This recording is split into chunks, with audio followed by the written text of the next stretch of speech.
Imhotep, IMHOTEP.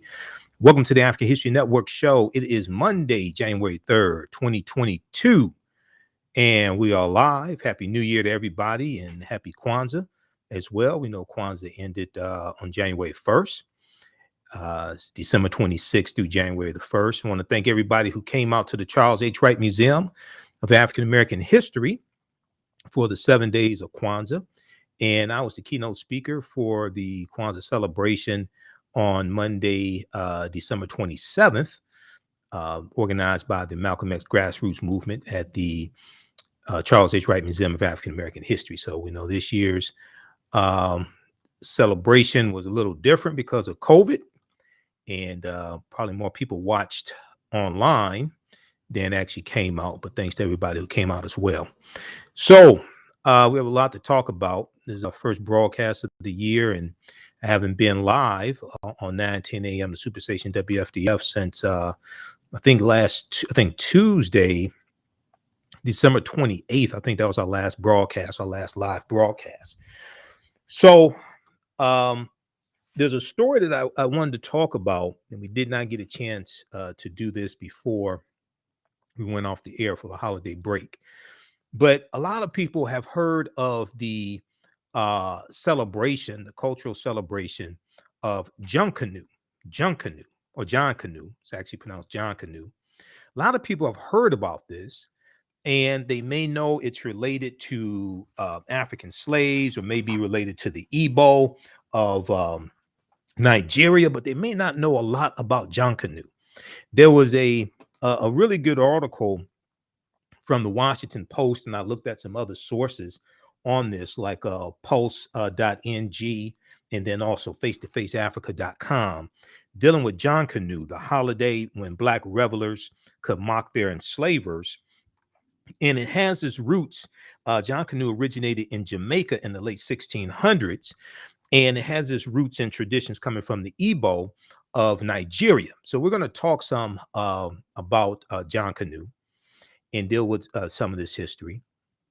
And then we'll also talk about the news we got on December 31st, that veteran actress of movies and TV shows, Betty White, passed away at age 99.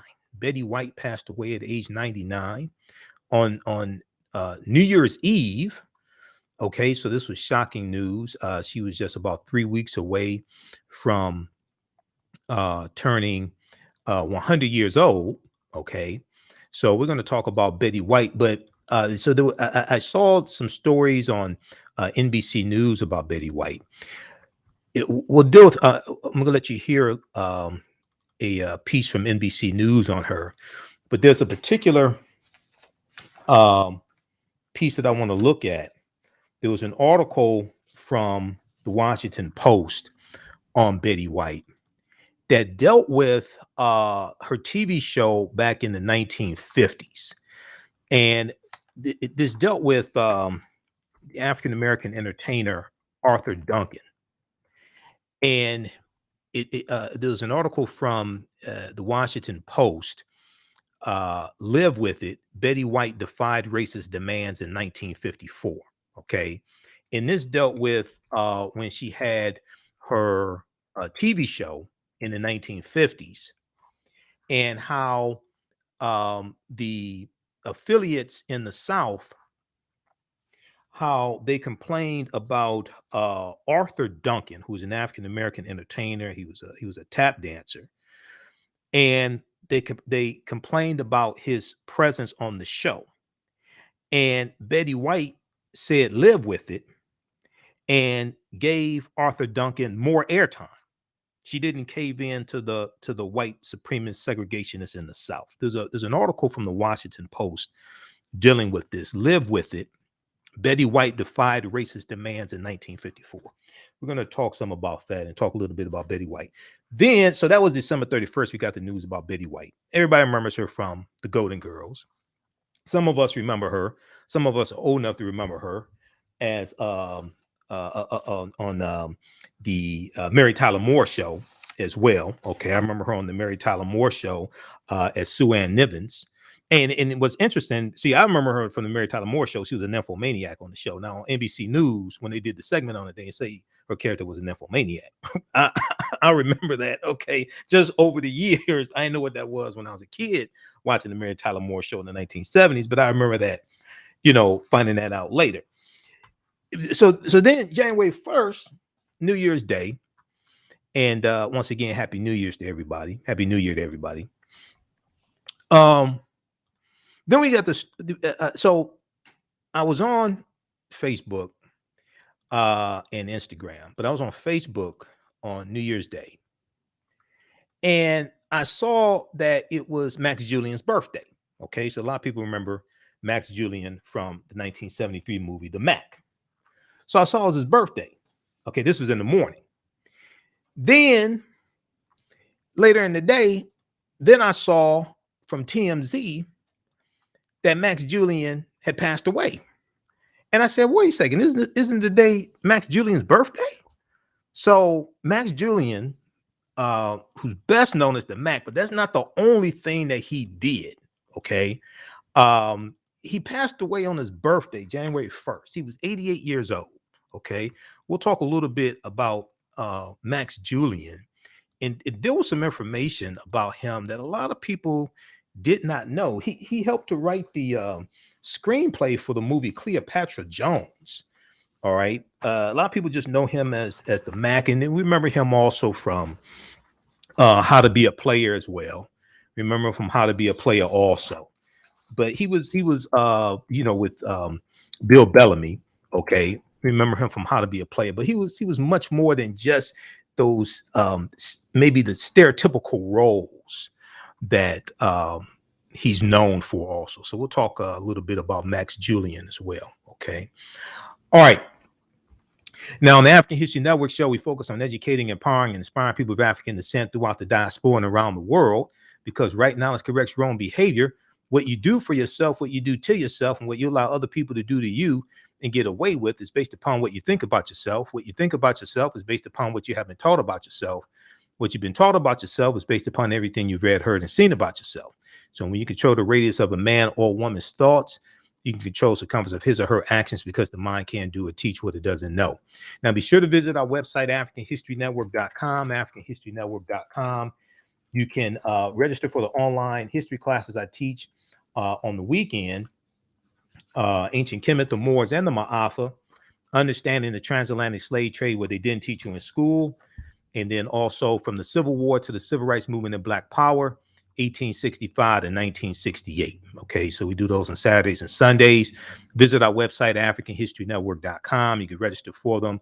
We have a special bundle pack for a very limited time only. You can register for both classes for only $70. We do the sessions live. All the sessions are archived and recorded. You can go back and watch it anytime.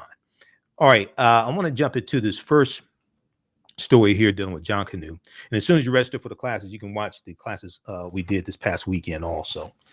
So the Washington Post had a good article on John Canoe. And there was also one that I posted a few months ago from post.ng that deals with, did you know about the Igbo people of Jamaica? Did you know about the Igbo people of Jamaica? But this piece here from the Washington Post, John Canoe, the holiday when Black revelers could mock their enslavers. Okay. And now here is a depiction here, an illustration.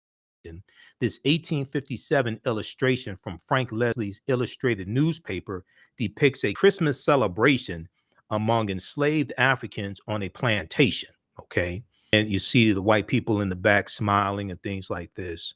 I wouldn't be surprised if some African Americans on the plantation were planning to run away also, because that's one of the periods of time on different plantations when we would run away, because a lot of white people would be drunk. Okay. And by the time they realize that you're gone, it could be a couple of days or so. Now, the article starts out, and this is a piece written by Gillian Brockell. Edward Warren was a young doctor in the early 1850s when he first witnessed it, John Canoe. Later in life, he described what he saw at Christmas time among the enslaved people at Somerset Place, one of the largest plantations in North Carolina.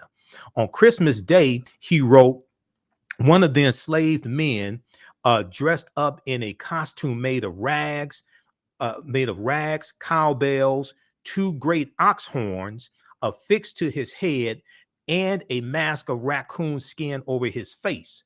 Another wore his Sunday best. Another enslaved African wore his Sunday best.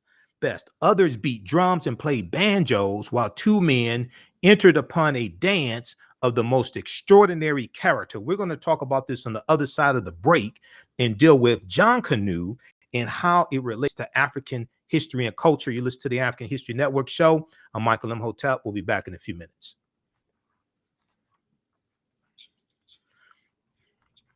Stand by. Share this broadcasting on social media platforms. Invite your friends to tune in also. Who needs to register for my the online classes I teach on Saturdays and Sundays? Ancient Kemet, the Moors, and the Ma'afa. Understanding the transatlantic slave trade, what they didn't teach you in school. We had a really good class on Sunday. So as soon as you register, you can start watching the content. You can watch from around the world. We do the sessions live. All the sessions are archived and recorded. You can go back and watch it anytime. Next class is going to be Sunday, 12 noon to 2 p.m. Eastern Standard Time. We deal with thousands of years of history, what leads up to the transatlantic slave trade taking place also. That's at AfricanHistoryNetwork.com. Stand by back from break in 4 minutes. We'll post this information here on the thread of the broadcast. Okay, stand by.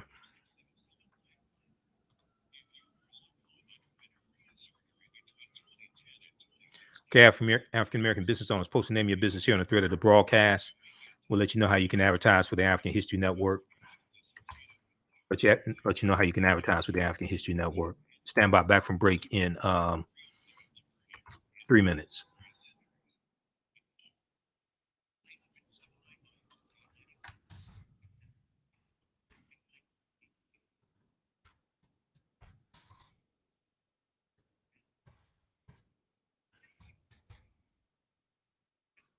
All right, let's see here.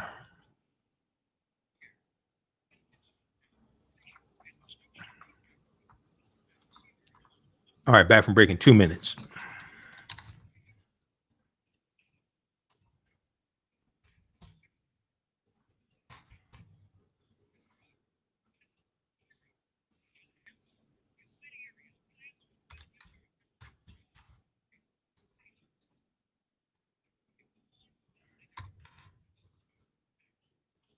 Stand by.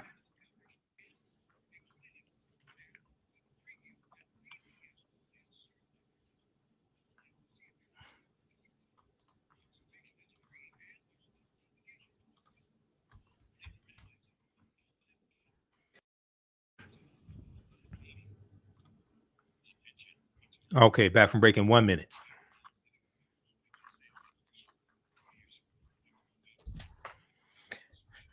Okay, we'll post the information here for the class.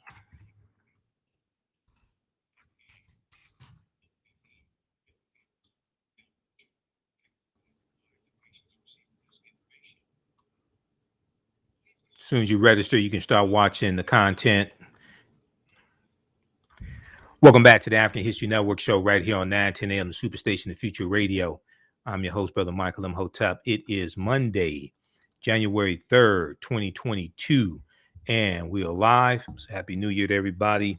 Happy Kwanzaa as well. We know Kwanzaa ended January 1st, but the concept of the Nguzo Saba, the reason why it's from December 26th through January the 1st is that we take those 7 principles of the Nguzo Saba into the new year and practice them all year long. Okay. So this is extremely important. So it's not designed to be super black for 7 days and then be brain damaged the rest of the year. All right.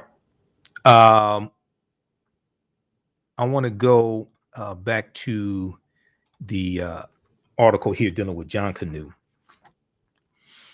This is a good piece from the Washington Post. Also, face-to-faceafrica.com has an article I'm going to reference here in just a minute as well. So this article deals with a young doctor in the early 1850s named Edward Warren, who witnessed the celebration of John Canoe during Christmas time on a slave plantation in North Carolina. Edward Warren said, "I was convinced from the first that it was of foreign origin," he wrote, "based on some festive ceremony which the Negroes had inherited from their African ancestors," end quote. Not exactly. Though John Canoe, pronounced John Canoe, like a canoe like a little boat, a canoe. Though John Canoe was a folk custom practiced by enslaved Africans and their descendants, it's likely to have originated in Jamaica in the late 1600s, according to historian Robert E. May, author of the book Yuletide in Dixie, Slavery, Christmas, and Southern Memory. Yuletide in Dixie, Slavery, Christmas, and Southern Memory. Now, from there, it spread. From there, it spread to much of the Caribbean, and really came to its own in coastal North Carolina in the decades before the Civil War. Robert E. May told the Washington Post. Now, when we deal with in Jamaica, you have to understand, okay, so you're going to have Africans who are taken into Jamaica. And when Africans go into these areas, Jamaica, Hispaniola, we just talked about Hispaniola in my class on Sunday, La Hispaniola, and on the western third of the island of Hispaniola that Columbus conquers in 1492. He conquers the island of Hispaniola in 1492. The western third is where you had the colony of Saint Dominique, and they have the revolution in 1791, and the Haitians declare their independence January 1st, 1804. So January 1st was the anniversary of the Haitian independence as well. So this is where you have the island of Haiti, the western third, and the other portion is the Dominican Republic. But when Africans go into these areas, they're taken in and then enslaved, they're taking their traditions with them, and their traditions are being largely being infused into whatever system is being put on them, whatever religion is being put on them, whatever practices they're taught to practice. They are infusing aspects of Africa into those practices. Even the banjo is an African instrument. So we associate the banjo with country music. We associate, well, country music, the origins of country music is African as well, and African American. But we associate the banjo. As a kid growing up in 1970s, we saw the TV show Hee Haw, right? And is a country show, a country music show, Hee Haw. But when we look at the origins of the banjo, and it is some info I have on this as well, and I'm gonna try to pull something up quickly here. But the origins of the banjo are African as well. There was the yeah, I think this is it right here. From npr.org. Also, Britannica.com has some information. I could use Britannica because I pay Britannica each month a subscription. I have subscriptions to everything: National Geographic, Britannica, New York Times, Washington Post, Bloomberg. I pay all these people to access all this information. So I could use could get some usage out of my Britannica.com subscription. But the banjo's roots reconsidered. The banjo's roots reconsidered. Now, this is an article from August 23rd, 2011, from npr.org, National Public Radio.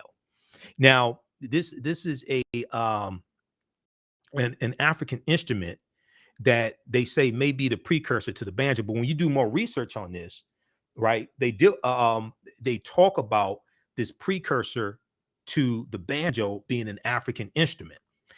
And this article here says it talks about a brother named Daniel Jata. He said, "My father was born with this instrument." Daniel Jata says, "This is part of our history." Jata is from Gambia, a member of the Jola people. he's holding a conting. Yeah, that's what it is. A conting, a 3-stringed instrument with a long neck and a body made from a calabash gourd with a goat skin stretched over it. Jata's father and cousins played the instrument, but he didn't think much of it.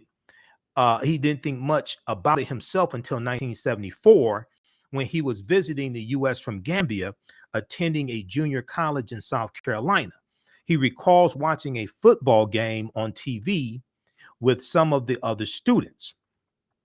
Jata said when the football ended, there was this music program from Tennessee, and they called it country music. He said, I watched the program and saw the modern banjo being used. And the sound, he said, and the sound just sounded like my father's akante. Now, that experience put Jata on a journey to explore the banjo's connections with the instrument he grew up with. The banjo came to America with African slaves, and musicologists have long looked in West Africa for its predecessors.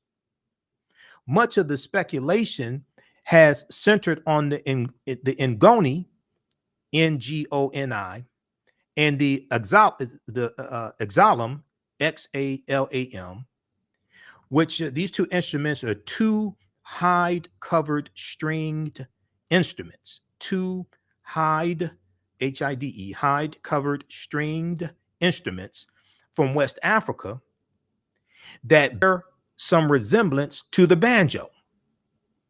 But they're just two of more than 60 similar plucked stringed instruments found in the region of West Africa. They're just two of more than 60 similar plucked stringed instruments found in the region of West Africa. Now, over the next 2 decades, while he pursued undergraduate and graduate degrees in the US, Jata learned everything he could about the origins of the banjo. Eventually, he reached a conclusion.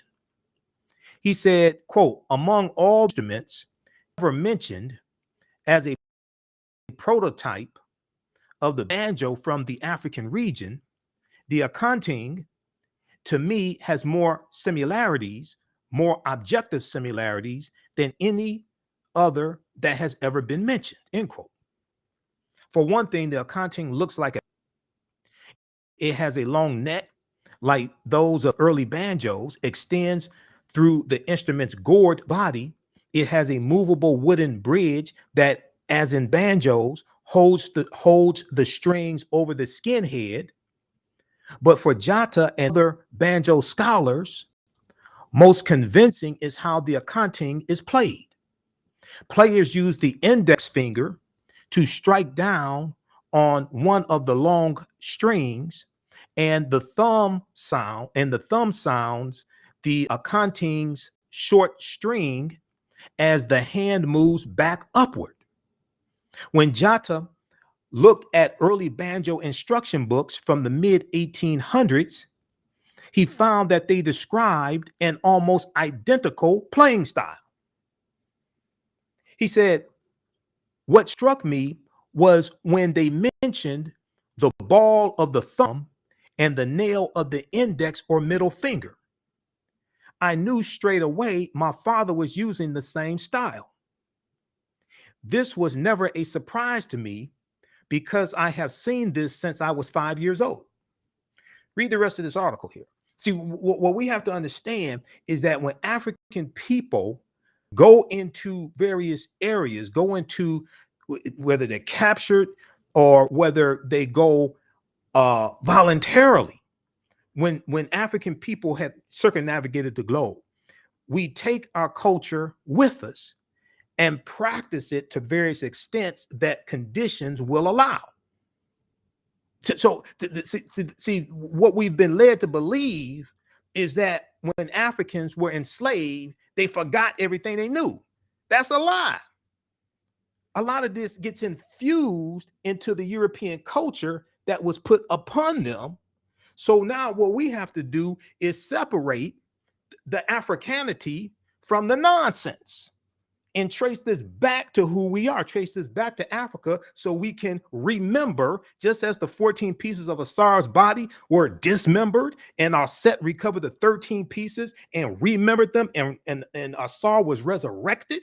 We have to do the same thing. You listen to the African History Network show. I'm Michael Imhotep. We'll be back in a few minutes.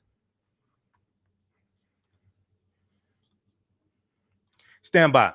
Back from break in 4 minutes. Stand by. We'll come back to this article here. John Canoe, the holiday when Black revelers could mock their enslavers. Stand by. Okay, if you like this type of information, you can support the African History Network. $ TheAHNShow through Cash App. $ TheAHNShow through Cash App. Also through PayPal, paypal.me/TheAHNShow. Okay, stand by, because we just lost our connection here with the radio station. Let me call them back. And then who still needs to register for the online courses that I teach on Saturdays and Sundays?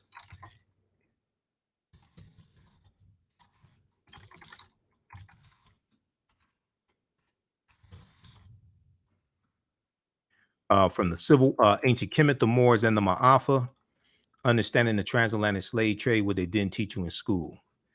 And then also from the Civil War to the Civil Rights Movement and Black Power, 1865 to 1968. Stand by. Let me reconnect to the radio station.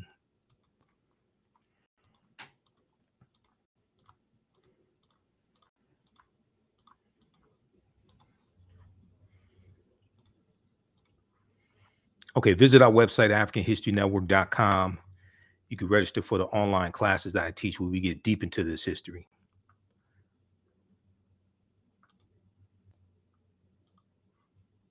What happened? Okay, hold on. Let me reconnect to the station. I'm getting disconnected.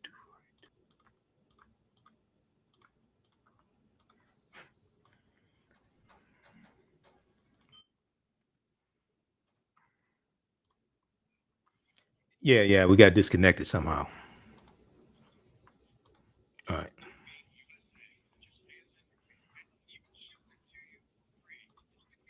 So we teach from the Civil War to the Civil Rights Movement on Saturdays, and then ancient Kemet, the Moors, and the Ma'afa, understand the transatlantic slave trade on Sundays. We do the sessions live. All the sessions are archived and recorded. You can go back and watch them anytime. You still have access to the class even after the class is over with. I'm going to post the information here.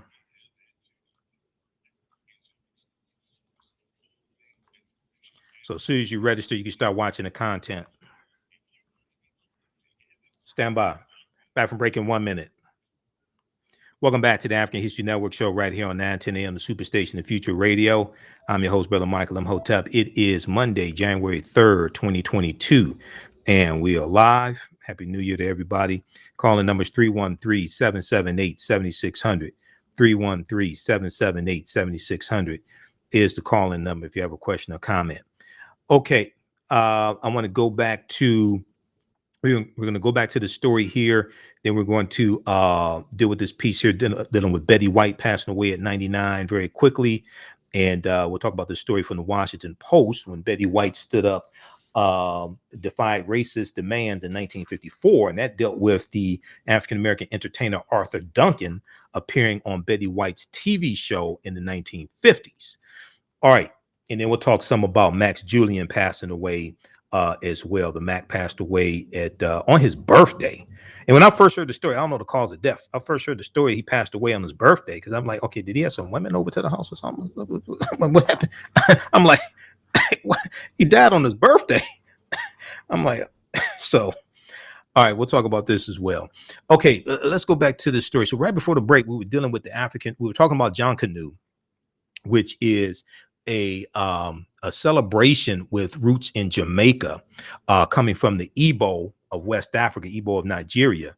And this was a celebration around Christmas time where enslaved Africans could mock their enslavers. And then we started talking about the African origins of the banjo, And country music has African origins as well. Now, white people took over country music, just like a lot of other things. But country music has its origins. That was African music. Just like Big Mama Thornton sung "Hound Dog" before Elvis Presley. All right, that was Big Mama Thornton that sung that. Elvis Presley sung the song after her. Pat Boone did a cover of Tutti Frutti that Little Richard made famous. Okay, I don't think Little Richard asked Pat Boone to cover his song. Pat Boone sounded crazy singing Tutti Frutti. But anyway, okay, so read this article here from NPR.org, National Public Radio, The Banjo's Roots Reconsidered. Okay, let's go back to this article here on John Canoe. So, all right. So John Canoe, Edward Warren, the Dr. Edward Warren in the 1850s witnessed John Canoe, and Robert E. May, author of Yuletide and Dixie, Slavery, Christmas, and Southern Memory, spoke to the Washington Post and said from Jamaica, John Canoe spread to much of the Caribbean and really came into its own in coastal North Carolina in the decades before the Civil War, which was 1861 to 1865, when the Civil War is. So be sure to register for the online course I teach on Saturdays, from the Civil War to the Civil Rights Movement and Black Power, 1865 to 1968. Now, Robert E. May, the author Robert E. May said, quote, "It was a male parade. Females sometimes came along, but they were never the paraders, and the parades occurred on plantations, slave plantations, and in towns and cities," end quote, "either on Christmas or the day after Christmas. They tended to go from place to place, picking up a bigger crowd as they marched." Now, that included going to the homes of white slave owners or white enslavers, white clergy, and other townspeople, where they would, quote unquote, raise a ruckus until they were given money or gifts to leave. Now, close observers of Christmas history may recognize similarities to English peasants wassailing and mummers' nights, okay, and caroling and going to from house to house caroling. All right, so there's some similarities between that as well. Now, the revelers played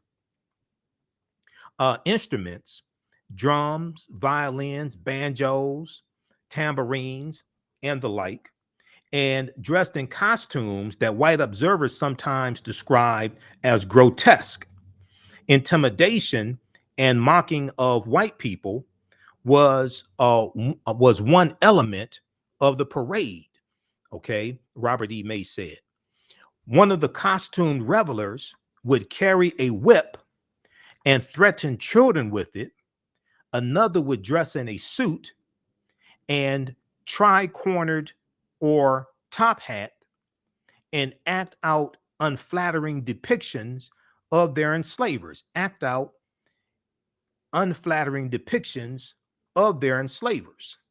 Now, this reminds me of the Cakewalk dance, because the Cakewalk has its origins in slavery, and it was a dance where enslaved Africans would mock the white people that owned them. Cakewalk. There was an article from blackden.com and also one from slate.com. So we'll look at this here. This is first. We'll go to this here. Blackden.com has one also, but this one here came up from slate.com. And if we look at this piece here, April 3rd, 2003, where do cakewalks come from? Where do cakewalks come from? All right. The cakewalk was originally a 19th century dance invented by African Americans in the antebellum South. Antebellum meaning before the Civil War. Antebellum South. It was intended to satirize the stiff ballroom promenades of white plantation owners. What they were saying was these white people didn't have rhythm and couldn't dance. That's what they were saying. So African slaves on the plantations were making fun of the white people, okay, who were trying to dance and had no rhythm, couldn't dance. That's what so they created the cakewalk dance to imitate white people. It was intended to satirize the stiff ballroom promenades of white plantation owners who favored the rigidly formal dances of European high society.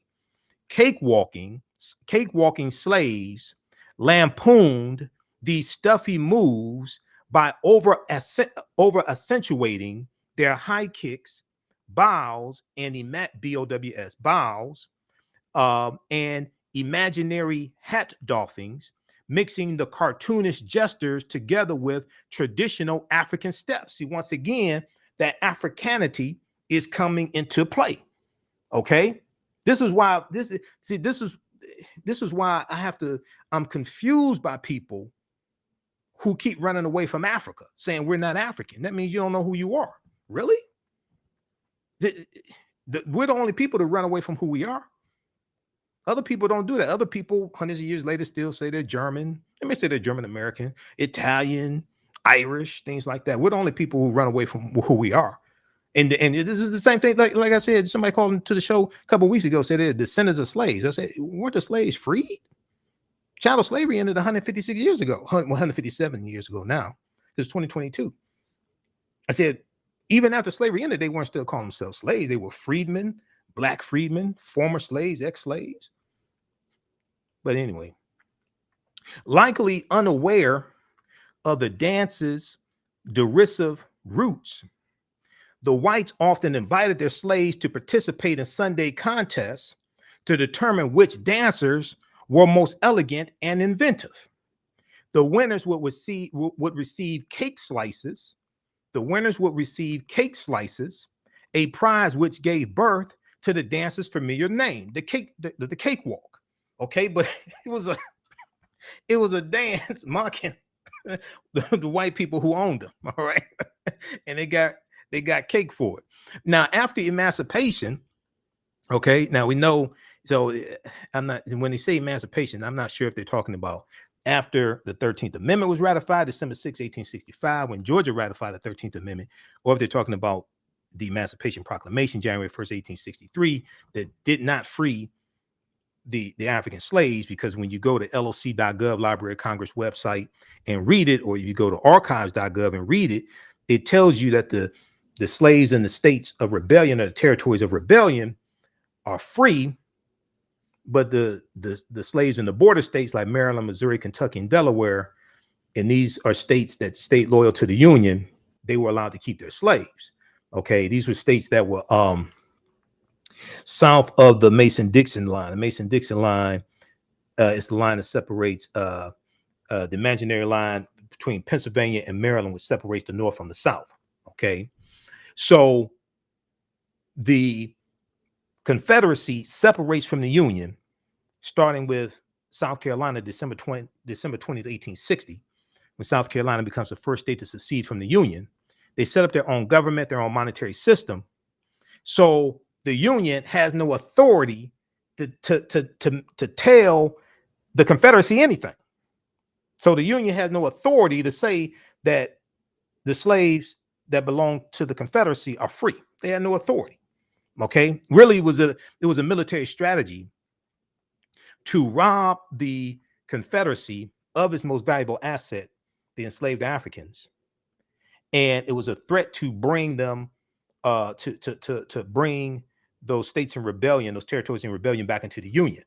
The initial Emancipation Proclamation was September 22nd, 1862, and it was an ultimatum: if these areas don't come back into the Union by January 1st, 1863, your slaves are going to be free. Because the reason the Civil War was fought was not to free the African slaves. It was fought to bring the South back into the Union. The Emancipation Proclamation changed the purpose and the course of the Civil War. So then after that, then the focus is like, okay, on freeing the slaves. All right, we'll continue this on the other side of the break. We'll talk some about Betty White and Max Julian, the Mack, both passing away. Betty White, December 31st, Christmas Eve, New Year's Eve, and Max Julian on New Year's Day, passed away on his birthday on New Year's Day. Listen to the African History Network show. I'm Michael Imhotep. We'll be back in a few minutes. All right, stand by. Okay.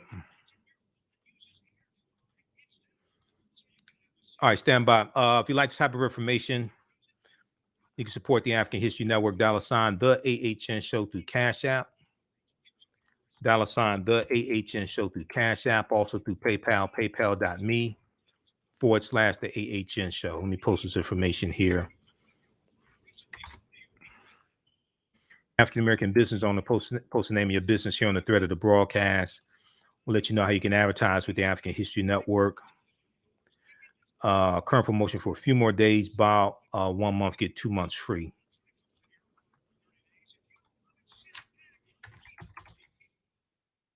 Stand by. Back from break in 4 minutes.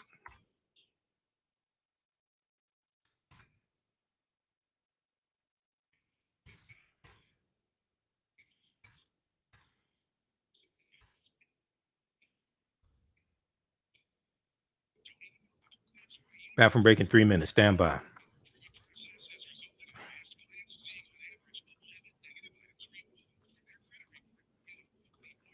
All right. Visit our website, AfricanHistoryNetwork.com. You can register for the online courses I teach on Saturdays and Sundays. Ancient Kemet, the Moors, and the Ma'afa, understanding the transatlantic slave trade, what they didn't teach you in school. And from the Civil War to the Civil Rights Movement and Black Power, 1865 to 1968. We have a bundle pack right now. You can register for both classes for only $70. Regularly $130 each. As soon as you register, you can watch the class we just did on Sunday. Let me post the information here. All right, how you doing? Highly favored. Happy New Year.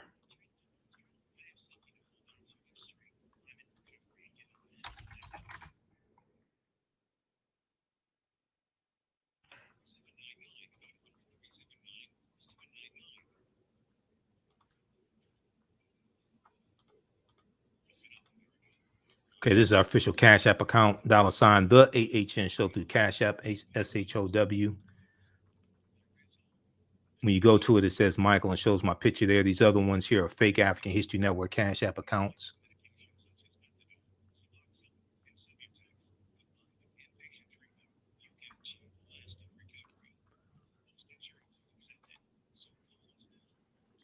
Back from break in 1 minute. Stand by. Welcome back to the African History Network show right here on 910 AM, the Superstation of Future Radio. I'm your host, Brother Michael Imhotep. It is Monday, January 3rd, 2022, and we are live. If you like this type of information, you can support the African History Network, $ the AHN show through Cash App, $ the AHN show through Cash App, SHOW. When you go to it, it'll say Michael and show my picture there. These other ones here are fake African History Network Cash App accounts. Okay, so right before the break, we were talking some about John Canoe. We were talking about the Cakewalk dance and how it was a dance that African slaves on the plantation here in the U.S. Did to mock white people and their white slave owners. We may talk some. We'll probably talk more about John Canoe on tomorrow's show. So check out this piece here from the Washington Post. John Canoe, the holiday when Black revelers could mock their enslavers. Okay. I want to go to switch gears here and talk some about Betty White. Okay. Actress Betty White passed away on New Year's Eve. And I was watching some of Saturday Night Live. They re-aired the broadcast from a few years ago when she when she guest hosted. There's a piece from the Washington Post, live with it. Betty White defied racist demands in 1954. Okay. I want to go to this clip here from NBC News dealing with the passing of Betty White. Let's go to clip 1, Jalen. I hate to have to do this, but we have sad breaking news from Hollywood. The Associated Press is reporting that legendary actress Betty White has died at the age of 99. She was the longest running woman on television, but there was so much more than television. She began her career on the radio in the 1940s, then TV in the 1950s, starring in more shows than I have fingers on my hands. Her most famous, though, Rose Nyland on The Golden Girls, which ran on NBC from 1985 to 1992. Then there were the movies, so many movies. Just the other day, her Proposal co-star Ryan Reynolds joked that he was still holding out for her, ready for Betty White to give up her crush on Robert Redford for him. She was beloved and only weeks away from her 100th birthday, which was on January 17th. So let us take a moment to celebrate the remarkable life and career of Betty White. Here's NBC's Miguel Almaguer.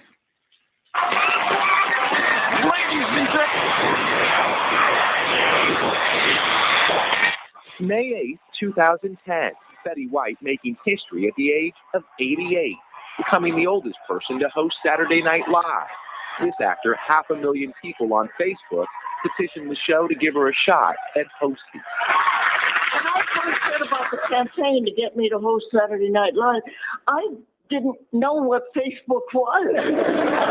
And now that I do know what it is, I have to say, it sounds like a huge waste of time. Betty White, born in the Chicago suburb of Oak Park, Illinois, certainly never wasted her time. In the 1940s, fresh out of high school, she began working in radio, appearing on such shows as NBC's The Great Gildersleeve. Merry Christmas, Mr. Gildersleeve. I didn't go to college. I just went in the show business, so I just enjoyed it. She was on television from the very beginnings of TV. In 1952, co-producing her own comedy show, Life with Elizabeth. What's so terrible about spiders? Tell him, honey. They go doing.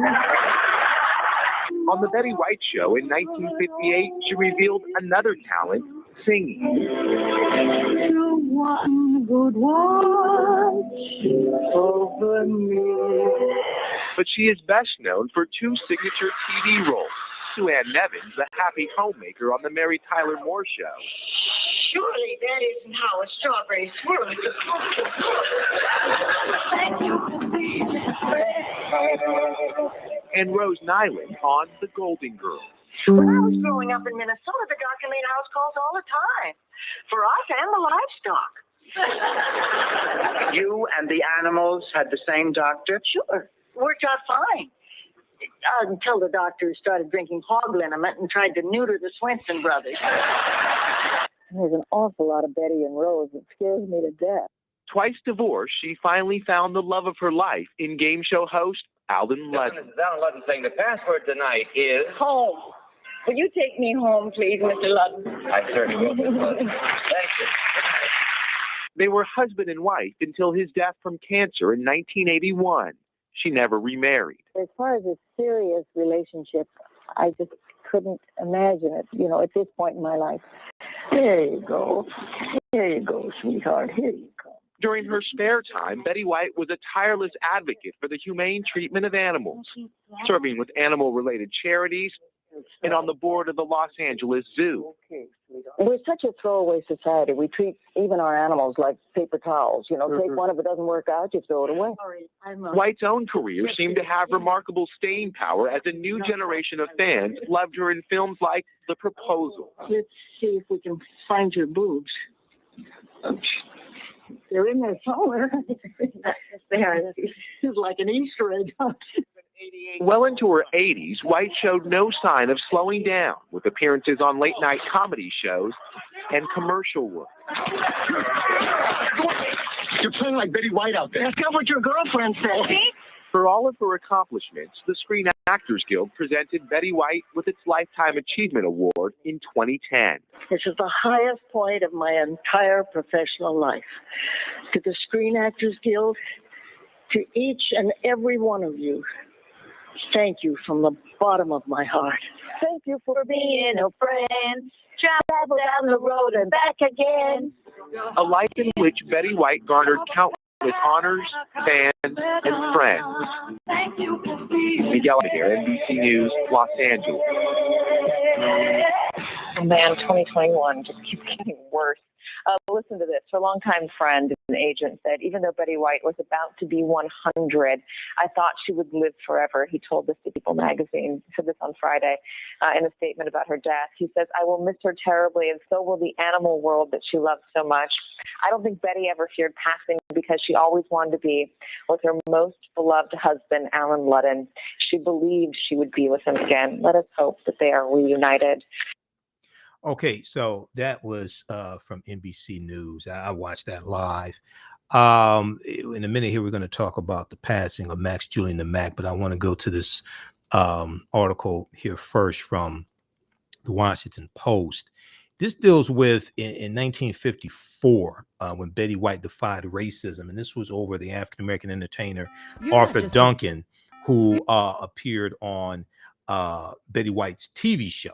Now, those watching on Facebook, those listening on 910 AM Superstation WFDF, we're out of time here. Watch us on our Facebook fan page, The African History Network, and our YouTube channel, Michael Imhotep, IMHOTEP. We're going to keep going for a few more minutes. We'll talk about this, and we'll talk about the Mac as well. We'll be back tomorrow.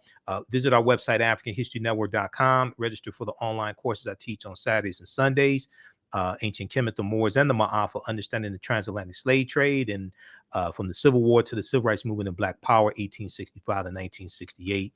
We have a special bundle pack for a limited time only. You can register for both classes for only $70. If you want me to do a presentation for your group or organization, Dr. King Day is coming up. African American History Month is coming up.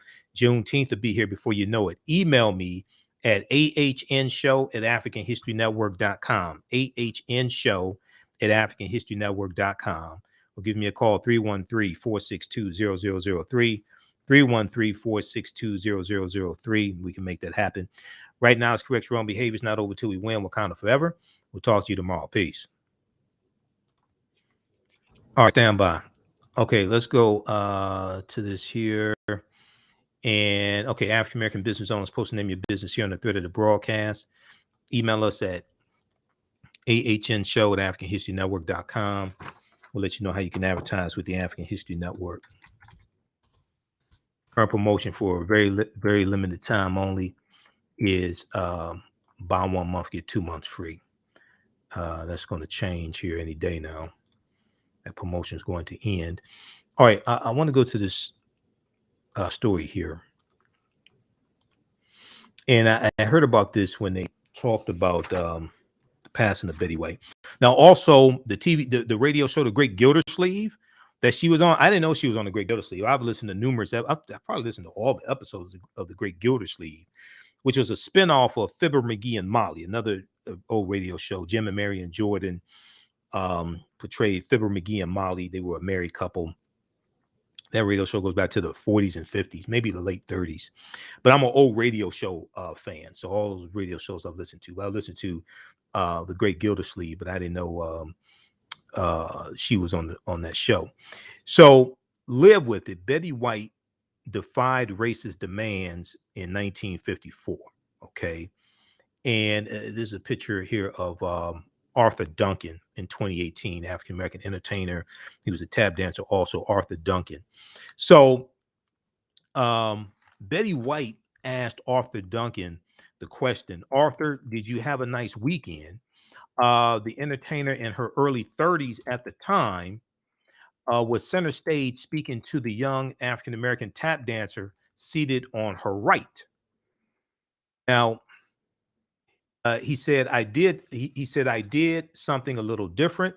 Arthur Duncan told Betty White. He said, I rehearsed with a choral group that's going to do Christmas carols this Christmas. Betty White replied, oh, wonderful. Are you going to go house to house?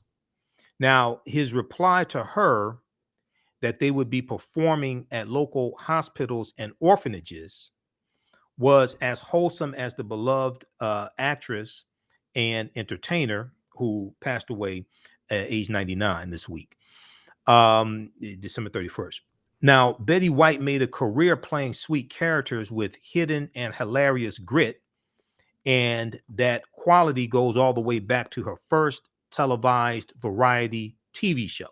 Her first televised variety TV show, whereas the host and producer of the show, Betty White, defied racist demands to get rid of Arthur Duncan, who is an African-American entertainer who appeared on her show, a male African-American male entertainer. Her response was live with it, quote unquote, live with it. Now, this was in 1954. This was even before the Montgomery bus boycott. This was in 1954, as in the year the Supreme Court handed down Brown versus Board of Education decision banning segregated schools. And also 1 year before the Montgomery bus boycott started, December 5th, 1955, Monday morning, December 5th, 1955. And you also have a Little Rock 9 and the Greensboro, North Carolina lunch counter sit-ins. This was before that as well. Now, television was still a new medium. Everybody didn't have TVs in the home in 1954. Okay. Television was still a new medium, but Betty White was already a veteran performer of stage and radio. She had acted on a sitcom and had co-hosted a Los Angeles daytime talk show. So on her nationally televised The Betty White Show, she sang, interviewed guests, performed in skits, and read the commercials live. There was even a regular children's section. Okay, there was even a regular children's section.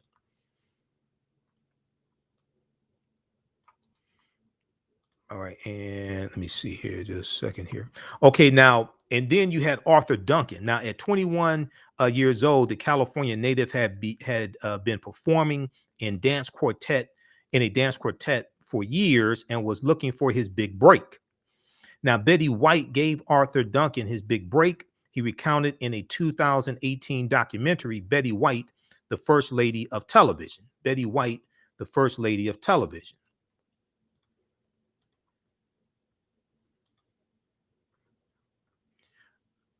All right.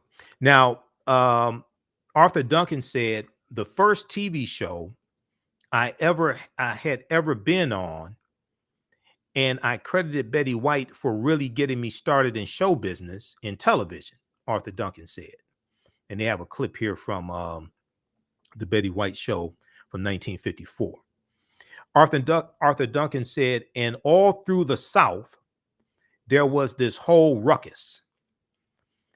I'm sorry, Betty White remembered in the documentary. Betty White said, and all through the South, there was this whole ruckus.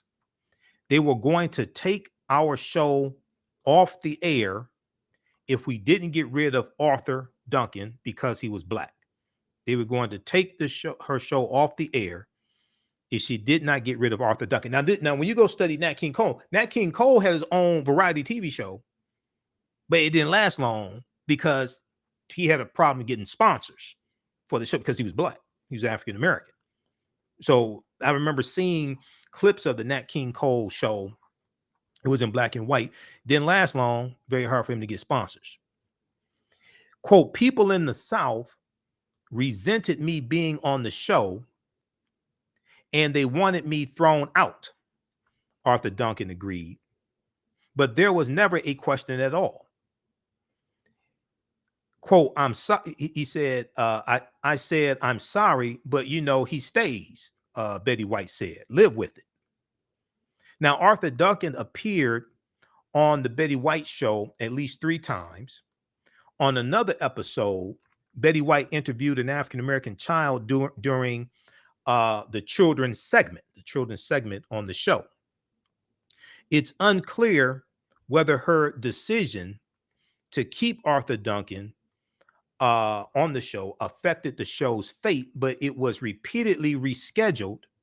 Her show was repeatedly rescheduled for different time slots before quietly being taken off the air that same year. Now, this is a trick that they use to kill a TV show because people are accustomed to tune in to a TV show at a certain time.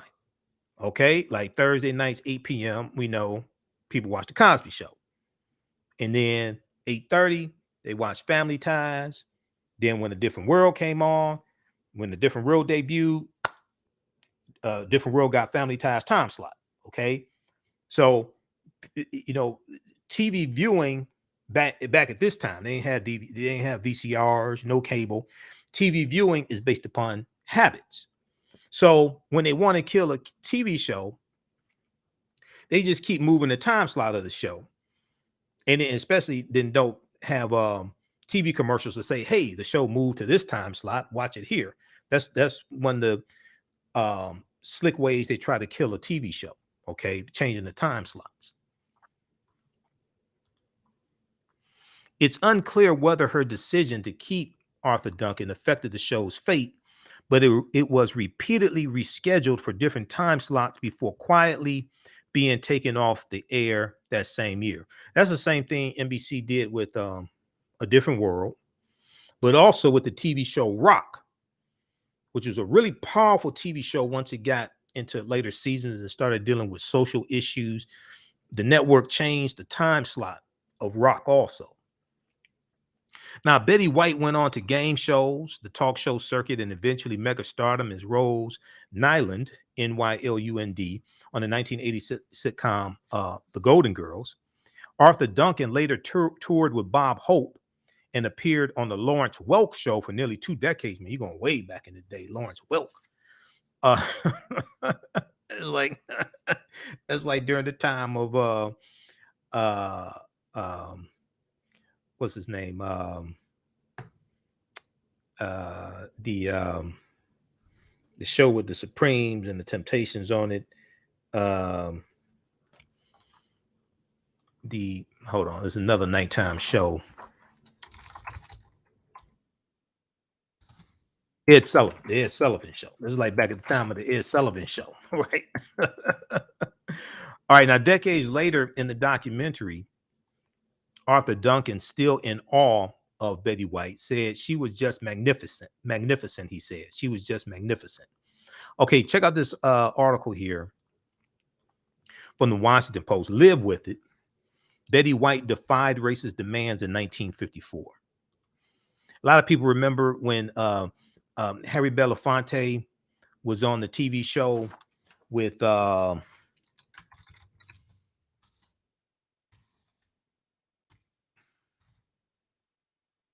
he was on the with Peggy Lee.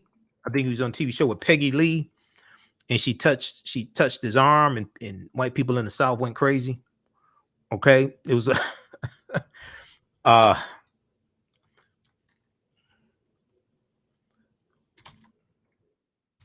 let me see if I can find that.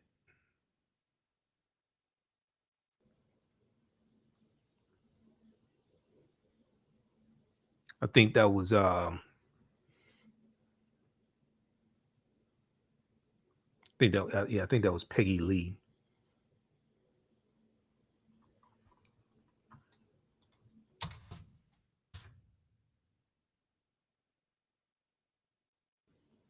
All right, now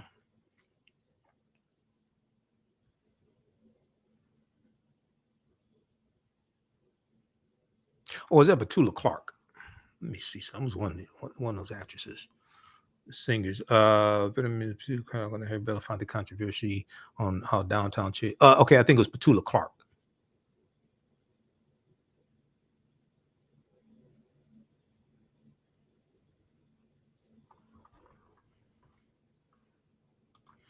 All right.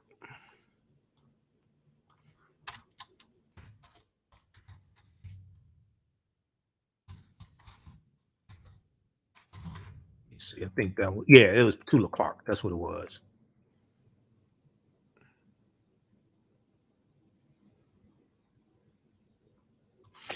Vanity Fair has an article about this, and actually they have a video on YouTube. If you Google Harry Belafonte and Petula Clark. 50 years ago, a white woman touching a black man on TV caused a national commotion. They weren't naked. Okay, it's not like they were naked. All right. 50 years ago, a white woman touching a black man on TV caused a national commotion. Petula Clark and Harry Belafonte remember Petula Clark and Harry Belafonte remember a televised moment that inadvertently became a scandal and a civil rights cause. This is from April 2nd, 2018, which is 2 days before the anniversary of the assassination of Dr. King, which is April 4th. And this was right around the 50th anniversary of the assassination of Dr. King also, which was April 4th, 1968. Harry Belafonte and Petula Clark, during their controversial performance of On the Path of Glory in 1968. Okay. It kind of looked like they could be in Star Wars with those outfits, like the Star Wars in 1977. Okay. So read this article here from Vanity Fair. 50 years ago, a white woman touching a black man on TV caused a national commotion. All right. Now, I want to go to this other article here. So this deals with the passing of Max Julian, the Mack. And a lot of people remember the movie The Mack, the Blaxpoitation movie from 1973. And I remember him more so from How to Be a Player, the movie How to Be a Player with Bill Bellamy. So Max Julian passed away January 1st, 2022, New Year's Day, on his birthday. Max Julian, Blaxploitation icon and star of the Mack, dies at 88. Now, this first story I saw about this was from TMZ. Okay, from TMZ. And TMZ has this piece also. Also read a story from blackamericaweb.com.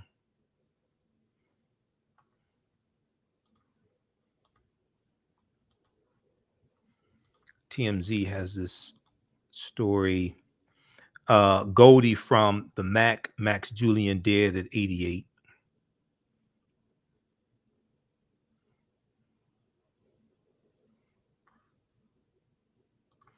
But if we look at this article here from NBC News,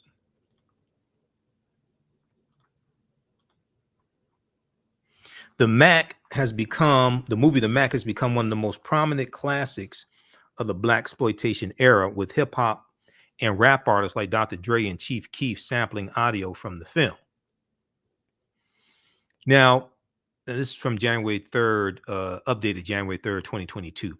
Max Julian, an actor best known for his lead performance in the 1973 Blaxploitation classic, The Mack, died on Saturday. He was 88 years old. An official cause of death at the time of this broadcast was not immediately available.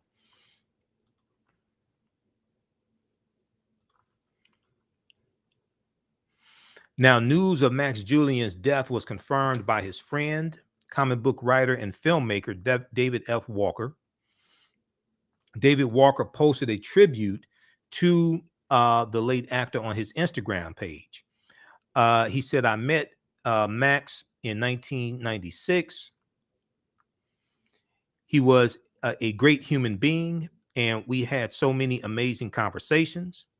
He was brilliant and hilarious and charismatic. R.I.P. Rest in peace." Now, Max Julian was also a member of Kappa Alpha Psi Fraternity Incorporated. So I found out about that a few years ago. He was a member of Kappa Alpha Psi. But that information, Watch the Yard has a post about that also. He was a member of Kappa Alpha Psi. WatchTheYard.com and on their Instagram page. Now, released in 1973, the movie The Mack, co-starring Max Julian and Richard Pryor. Max Julian plays John Goldie Mickens, an ex-convict on a mission to make a name for himself by becoming the biggest pimp in Oakland, California, teaming up with Richard Pryor's character of Slim to build a criminal enterprise. The two find opposition in the Black nationalist efforts headed by Goldie's brother, as well as from racist law enforcement figures.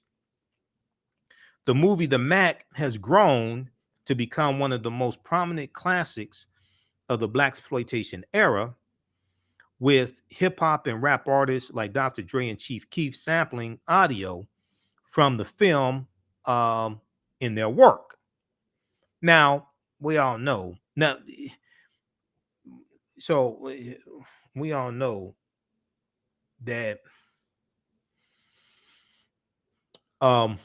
one of the problems with the Blaxploitation movies, even though it gave acting roles and prominence to many African American actors and actresses, was some of the negative depictions of pimps and prostitutes and drug dealers and drug addicts that some of the movies, not all of them, but some of the movies portrayed. And in some of the movies, there was a subtext where there was an effort to fight against the drug dealers and fight against the drugs and fight against the crooked, especially white police officers, and fight against police brutality. We see that depicted in Sweet Sweetback's Badass Song with Melvin Van Peebles. Even in the movie Superfly with Ron O'Neal and Superfly, he's a drug dealer, but he wants to get out of the game. Okay. And he's dealing with the police. He's in different things like this. He's trying to get out of the game. So we see these different layers in these movies. There's another layer in the movie where, in addition to fighting against police brutality, especially by white police officers, there was like if you watch a movie like Three the Hard Way. Okay, Three the Hard Way with Jim Brown and Fred Williamson. Okay. But another context of the movies was when they had like the black action heroes, Jim Brown, Jim Kelly. Jim Kelly really didn't use guns a whole lot, but Fred Williamson and things like this.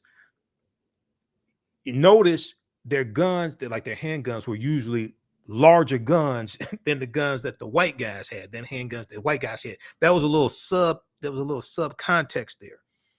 All right. Of dominance. And we know the gun can also be a metaphor for a phallus or a penis. There was a documentary that I saw a few years ago. Well, it's about 10 years ago now. There's a documentary that I saw that deals with the whole Blaxploitation era, and it interviews some of the stars of that era.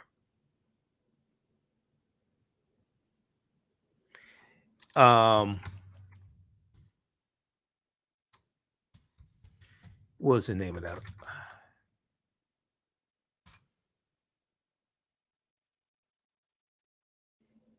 Oh, Macked, Hammered, Slaughtered, and Shafted. That's the name of it. Oh, that's a hell of a documentary.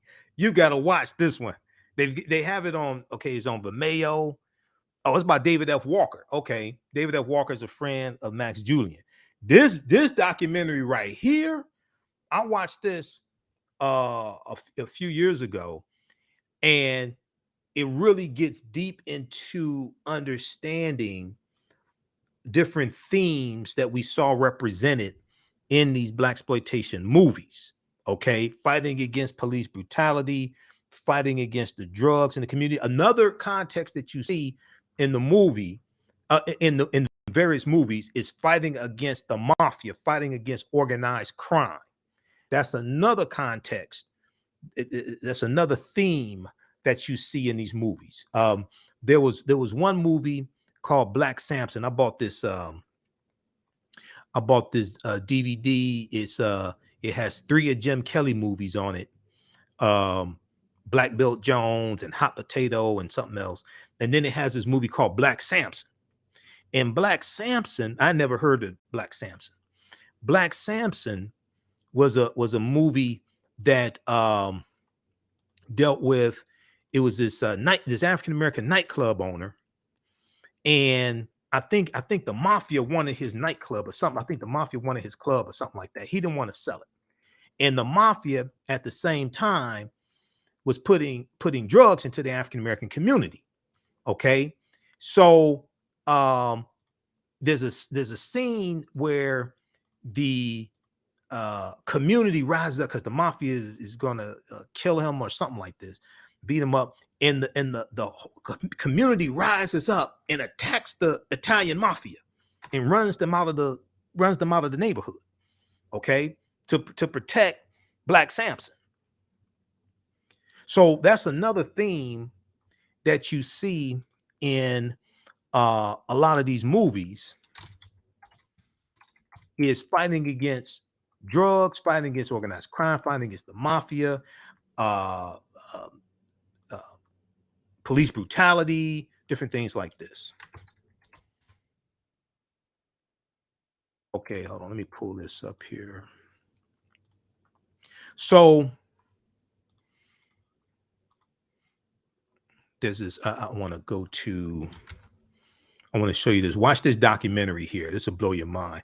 When I was doing, so I came across this documentary in doing research back in 2012 it's 10 years ago. Back in 2012 for a lecture series I did called The Media's Deliberate Destruction of the African American Family. And that's how I came across this documentary in doing research for that. So this documentary is on Vimeo. It may also be on YouTube, but check it out. It's called Macked, Hammered, Slaughtered, and Shafted. Okay. And it deals with the history of the Blaxploitation movies, written, directed, and produced by David Walker. Macked, Hammered, Slaughtered, and Shafted is an insightful examination. Let me see if we can I have a Vimeo account. I'm going to download this and watch it again. Is an insightful examination of the Blaxploitation film movement of the 1970s, featuring interviews with key actors and filmmakers. The documentary explores the origins of Blaxploitation and the controversial history of Hollywood's most misunderstood genre. Okay, so check that out. And Ron O'Neill's in there. They have all them Tim Reed's in there.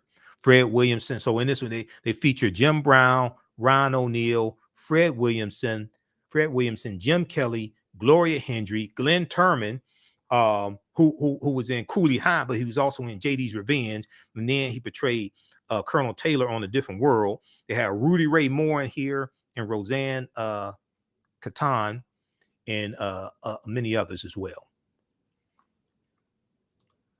How many people have ever heard of this documentary or seen it before?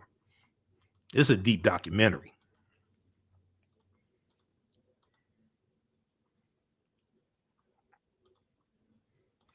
All right, now let me go back to this here. So I have to get out of here. I have a lot of work to do. How's everybody doing? Share this broadcast on your social media platforms. Invite your friends to tune in as well. All right. So, born January 1st, 1933 in Washington, D.C., Max Julian began working as an actor in off-Broadway productions and Shakespeare in the Park. Off-Broadway productions. He began working as an actor in off-Broadway productions and Shakespeare in the Park. His first on-screen roles included Psych Out and Getting Straight. Max Julian also worked as a screenwriter and producer, serving both roles, and also starring in 1974's Western Thomasine and Bushrod. Thomasine and Bushrod. It was a Western. He served as screenwriter and producer in this 1974 movie. He received an NAACP award nomination for Best Writer of the Year for his work on the film. Okay, not for the Mack, but for Thomasine and Bushrod. Now, Max Julian also wrote and co-produced the 1973 feature film Cleopatra Jones, starring Tamara Dobson, serving as creator for one of the most enduring characters of the Blaxpoitation era. Okay, he wrote and co-produced the movie Cleopatra Jones. A lot of people didn't know this about Max Julian. He was also a member of Kappa Alpha Psi Fraternity Incorporated. I'm not gonna hold that against him though, but you know. Beyond filmmaking, Max Julian also practiced as an author, poet, and sculptor. Okay, so he was I think he was kind of typecasted, because I remember there was an episode of I just recently saw an episode of One-on-One, Flex Alexander, my frat brother Flex, Phi Beta Sigma Fraternity Incorporated. But Flex Alexander, his show One-on-One he had years ago.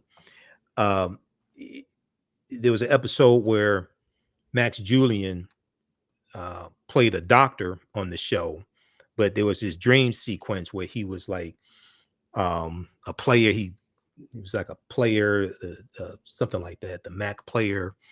And then there was the movie How to Be a Player. He was in there as well. So he was talented, but I think he was typecasted by Hollywood also. All right, so check out this article here from NBC News. Max Julian, Blaxploitation icon and star of the Mac, dies at 88.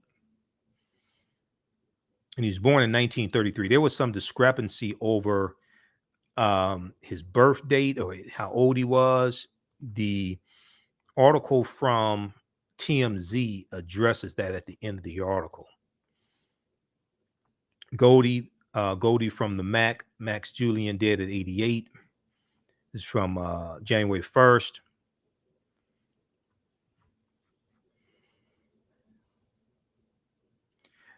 There was, let's see, at the end here. Okay, Max Julian is survived by his wife, Arabella. He was 88 years old, despite what his public birthday is listed as online. We've been assured Max Julian was born in 1933.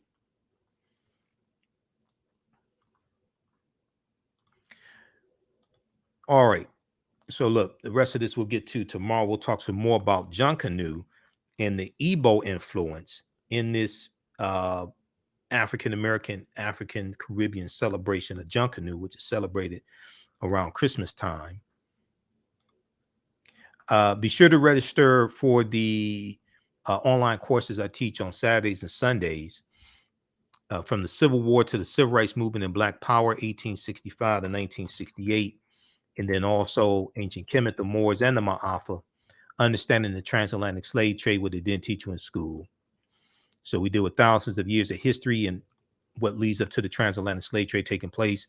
We do the sessions live. All the sessions are archived and recorded. You can go back and watch them anytime. So next classes are this weekend. We usually do them 12 noon to 2 p.m. Eastern Standard Time. They're normally $130 each. We have a special bundle pack. You can register for both classes for only $70 for a very limited time only. Visit our website, AfricanHistoryNetwork.com. Click right here on register here. As soon as you register, you can start watching the content, and you can watch the classes we just had this past weekend. We'll post a link here again. You can register for that. And then African American business owners, post the name of your business here on the thread of the broadcast. Email us at AfricanHistoryNetwork.com, AfricanHistoryNetwork.com. we'll let you know how you can advertise with the African History Network. We take you 30-second to 60-second commercial, put into the rebroadcast of these shows. They also go into the audio podcast version of our shows as well. And we have low-cost ways to help promote your business, okay? Email us, AHNshow@AfricanHistoryNetwork.com. Our current promotion for a very limited time only is buy 1 month, get 2 months free. Okay, we have to get out of here. Remember, the African History Network, we focus on educating, empowering, and inspiring people of African descent throughout the diaspora and around the world, because right now it's correct your own behavior. We're here Monday through Friday, 11 p.m. to midnight, Sundays, 9 p.m. to 11 p.m. Eastern Standard Time. The information is at our website, AfricanHistoryNetwork.com, right on the homepage. Listen to audio podcasts, download the iHeartRadio app. We're on 10 different audio podcast platforms: iHeartRadio, Castbox, Blog Talk Radio, FM Player, TuneIn, Facebook Podcasts. You can click right here on our website, listen to podcasts also. Okay, remember, right now it's correct your own behavior. It's not over till we win. Wakanda forever. And we'll talk to you next time. Peace. Health and well-being have long been a taboo subject in the so-called African American community. So I enlisted the help of mental health experts, thought leaders, and activists to help kill the ghost of Willie Lynch and heal from post-traumatic slave syndrome. We experience trauma a lot of times on a subconscious level. So sometimes something happens to us and we know that it's traumatizing, but we don't really recognize the extent of the trauma. African Spirit Cards specialize in the design and printing of high-quality African-centered note cards and stationery. African Spirit Cards breeds and rejoices in the African and African American experiences. They honor our African heritage in all that they do for you by proudly displaying the great motifs and ornamentations of the African world diaspora. They use African images, African proverbs, and many African languages to fully immerse their clients in the wisdom and history of and the connection to Africa. They understand the importance of having images around us that reflect who we are. These images also illustrate where we came from and what we desire to be. They are here to serve you. Follow them on Instagram at African Spirit Cards, that's African with a K. They have a wide selection. Check out their holiday selection at Etsy.com/shop/African Spirit Cards. That's Etsy, ETSY. You can give them a call at 313-995-3579, 313-995-3579. You can email them at janeldesigns@africanspiritcards.com. That's JANAL designs@africanspiritcards.com, and place your order today. Soul in Motion, celebrating 38 years in the arts. This energetic ensemble of dancers and drummers was started by percussionist Michael Friend and is led by choreographer Associate Director Pam Lassiter. Based in the Washington, D.C. area, Soul in Motion is now accepting bookings for Black History Month, Juneteenth, and summer festivals in 2022. Soul in Motion is also available for more intimate events like naming ceremonies and weddings. To find out more or to book your date, call 240-452-1349 or send an email to info@soulinmotion.org. Be sure to check us out on Facebook, Instagram, and YouTube. Soul in Motion, celebrating our history, our culture, our future. Soul in Motion. Theater, African dance, and drumming since 1984.